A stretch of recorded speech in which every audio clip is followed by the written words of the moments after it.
मनहूस आदमी। पहले सब्सक्राइब करें फिर सुने। विजयनगर राज्य के एक गांव में रमैया नामक व्यक्ति रहता था। गांव के सभी लोग उसे मनहूस मानते थे। उनका मानना था कि यदि सुबह उठकर किसी ने सबसे पहले रमैया का चेहरा देख लिया तो उसे पूरे दिन भोजन नसीब नहीं होगा।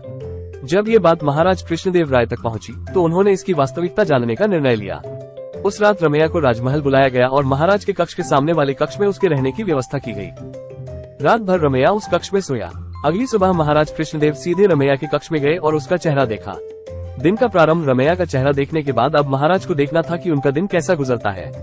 उस दिन दरबार में जाने के पूर्व वे भोजन के लिए बैठे ही थे कि उन्हें तुरंत किसी आवश्यक मंत्रणा हेतु बुलवा लिया गया।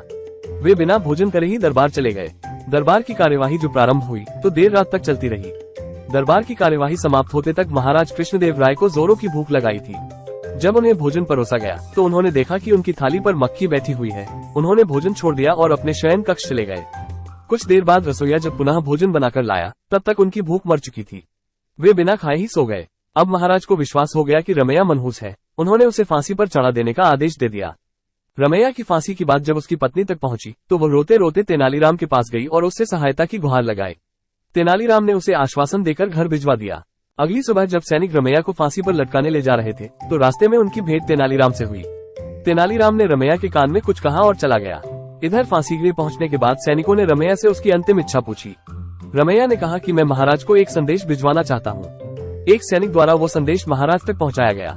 संदेश इस प्रकार था, महाराज, सुबह सबसे पहले मेरा चेहरा देखने से किसी को पूरे दिन भोजन नसीब नहीं होता, लेकिन महाराज आपका मुंह देखने पर तो जीवन से हाथ धोना पड़ता है। बताइए ऐसे में ज्यादा मनहूस कौन है? संदेश पढ़ने के बाद महाराज को अपनी अंधविश्वासी सोच पर शर्म आई। उन्होंने सैनिकों से कहकर रमैया को बुलवाया और पूछा कि उसे ऐसा संदेश भेजने का परामर्श किसने दिया था। रमैया ने तेनालीराम का नाम लिया।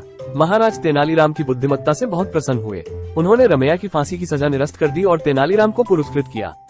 इस तरह तेनालीराम की वजह से रमैया के प्राण बच पाए। सीख: अंधविश्वास से दूर रहना चाहिए।